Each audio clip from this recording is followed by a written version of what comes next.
जिंदगी की शुरुआत कहाँ से हुई? क्या इंसान हमेशा से ऐसे ही था? और क्यों जमीन पर मौजूद हर जानदार एक दूसरे से किसी न किसी तरह से जुड़ा हुआ है? ये सवालात साइंटिस्ट्स को बहुत सालों से हैरान करते रहे और इन सवालात का एक जवाब आया थ्योरी ऑफ एवोल्यूशन में।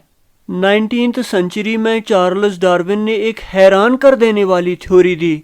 डार्विन ने कहा कि जानदार वक्त के साथ बदलते हैं। ये तब्दीली नेचुरल सिलेक्शन के जरिए होती है, जहां सिर्फ वही जानदार जिंदा रहते हैं जो अपने माहौल के मुताबिक ढल जाते हैं। आज साइंस और जेनेटिक्स ने डार्विन की इस थ्योरी को किसी हद तक मजबूत बनाया है। फोसिल्स की एविडेंस, डीएनए की मैचिंग और जमीन के अरबों साल पुराने रिकॉर्ड हमें ये बताते हैं कि जिंदगी तब्दीली का एक लगातार सफर है। जब हम साइंस की किसी भी थ्योरी की बात करते हैं तो हमें ये जान लेना चाहिए कि साइंस की थ्योरी में कोई भी डाउट नहीं होता, क्योंकि साइंस की थ्योरी में वो आइडियाज़ और एक्सप्लेनेशंस होती है जो एक्सपेरिमेंट्स करके या आंखों से देख के कंफर्म की जाती है। इसी तरह से थ्योरी ऑफ एवोल्यूशन भी बायोलॉजी की एक यूजफुल थ्योरी है, क्योंकि ये थ्योरी बहुत सारे क्वेश्चंस और ऑब्जर्वेशन समझाती है। 1924 में ओपेरन ने अपनी मॉडर्न थ्योरी में कहा कि जिंदगी की शुरुआत नॉन लिविंग ऑर्गेनिक मॉलिक्यूल से हुई होगी, और 1929 में हेल्डिन ने भी इसी तरह का व्यू पॉइंट रखा। फिर 1936 में ओपेरन ने अपनी थ्योरी को एक्सपेंड करते हुए द ओरिजिन ऑफ लाइफ नाम की किताब लिखी।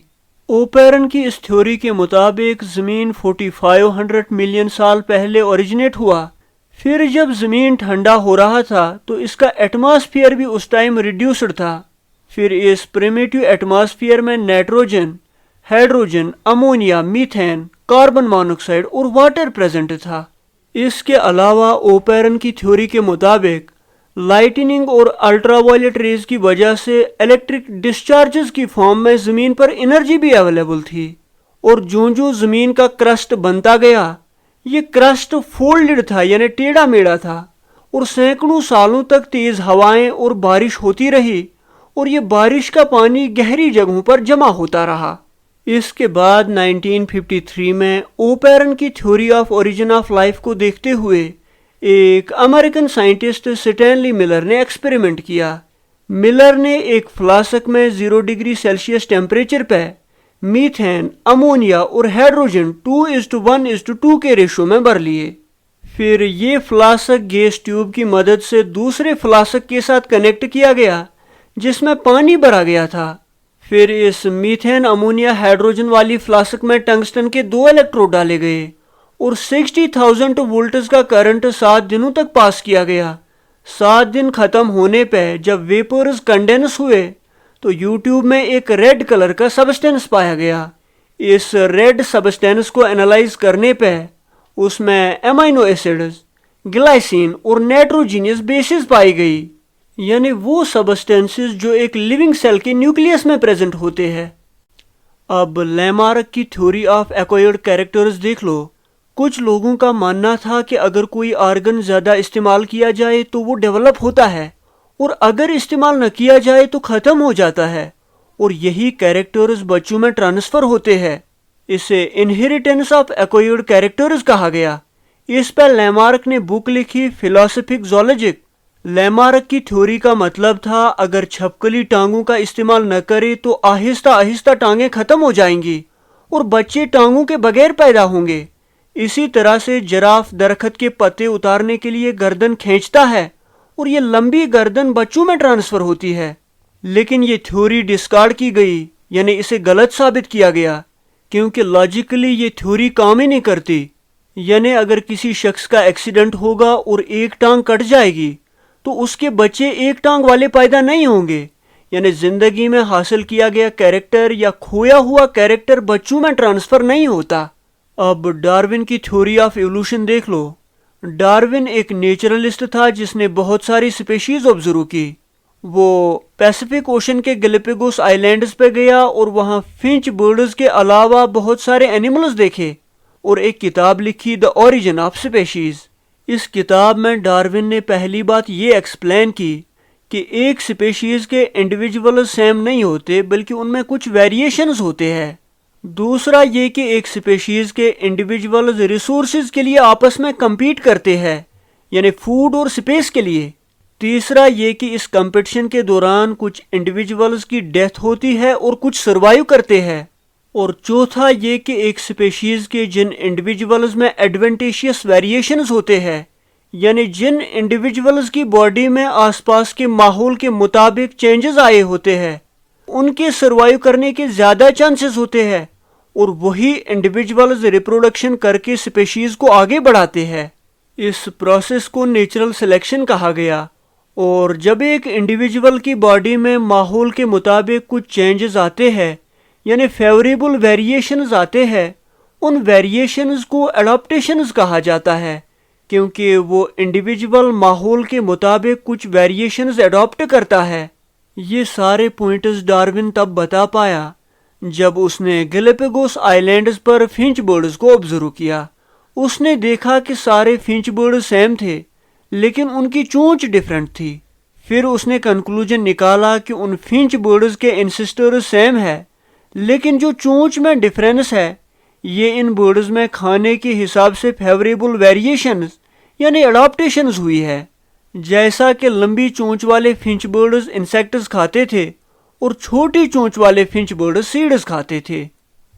अब इवोल्यूशन की एविडेंसेस देख लो।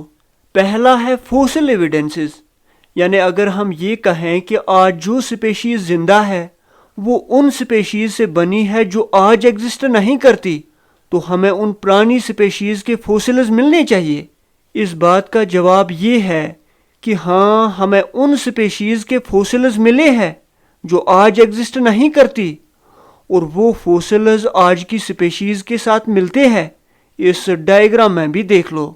इसके अलावा एवोल्यूशन की कुछ एविडेंसेस हमें लिविंग ऑर्गेनिजम्स में भी मिलती है, जैसे कि होमोलॉगस स्ट्रक्चर्स, यानी बॉडी के वो स्ट्रक्चर जो मुख्तलिफ स्पेशीज में सेम नजर आते हैं एम्ब्रियोनिक डेवलपमेंट के दौरान।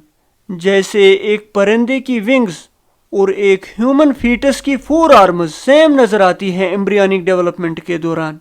दूसरा है वेस्टिजियल ऑर्गन्स, यानी बॉडी के वो ऑर्गन्स जो फंक्शनलेस होते हैं, जैसे कि स्नेक के टिनी पेल्विस और लिम्ब बोन्स, ह्यूमन्स की टेल बोन, पीना ऑफ द ईयर, नेक्टेटिंग मेम्ब्रेन और वर्मीफॉर्म अपेंडिक्स। अब कुछ लिविंग फॉसिल्स देख लो। लिविंग फॉसिल का मतलब वो स्पेशीज जो काफ़ी लंबे टाइम से एग्जिस्ट करती हो और उस स्पेशीज में इस लंबे टाइम के दौरान बहुत कम चेंजेस भी आई हों, और इसके अलावा उस स्पेशीज की लिविंग फॉर्म अपने फॉसिल एंसेस्टर्स के साथ मिलती भी हों और उस स्पेशीज के साथ कोई और स्पेशीज मैच भी नहीं करनी चाहिए। अब इन लिविंग फॉसिल्स के बॉटनिकल नाम देख लो। एक है पेरिपेटस, ये फाइलम आर्थ्रोपोडा में आता है। फिर है लिमुलस, ये भी आर्थ्रोपोडा में आता है। फिर है न्यूटिलस, ये फाइलम मोलास्का में आता है। फिर है नियोपिलिना, ये भी फाइलम मोलास्का में आता है। फिर है लिंगुला, ये फाइलम ब्रोकियोपोडा में आता है। फिर है कोएलेसेंथ फिश, ये फिशेस के क्लास लेटिमेरिया में आता है। फिर है सेफेनोडोन, ये रेप्टिलिया में आता है। फिर है डिडिलफिश, ये ओपोसम में आता है। अब कुछ कनेक्टिंग लिंक्स देख लो, यानी कि वो स्पेशीज जो कनेक्टिंग लिंक बनाते हैं, चाहे लिविंग और नॉन लिविंग के बीच में, प्लांट्स और एनिमल्स के बीच में, या कुछ फाइलम्स वगैरह के बीच में। पहला है वायरसेस, ये लिविंग और नॉन लिविंग के बीच में कनेक्टिंग लिंक है। दूसरा है युगलिना, ये फाइलम प्रोटोजुआ में आता है और ये प्लांट्स और एनिमल्स के बीच में कनेक्टिंग लिंक है। इसी तरह से प्रोटीरोस्पोंजिया, ये फाइलम प्रोटोजुआ में आता है और प्रोटोजुआ और पोरीफेरा फाइलम्स के बीच में कनेक्टिंग लिंक है। फिर पेरिपेटस आर्थ्रोपोडा फाइलम में आता है और ये एनालिडा और आर्थ्रोपोडा फाइलम्स के बीच में कनेक्टिंग लिंक है। फिर नियोपिलिना, ये फाइलम मोलास्का में आता है और एनालिडा और मोलास्का फाइलम्स के बीच में कनेक्टिंग लिंक है। इसी तरह से बेलेनोग्लोसस, ये कार्डिएटा में आता है और नॉन कार्डिएटस और कार्डिएटस के बीच में कनेक्टिंग लिंक है। फिर डिप्नॉय, ये लंग फिश है जो पाइसेस और एम्फीबिया के बीच में कनेक्टिंग लिंक है। फिर आर्कियोटेरिक्स ये एवज में आता है, ये रेप्टाइल्स और बर्ड्स के बीच में कनेक्टिंग लिंक है। इसके बाद है प्रोटोथीरिया, ये मैमलिया में आता है और ये लिंक है रेप्टाइल्स और मैमल्स के बीच में। Thank you.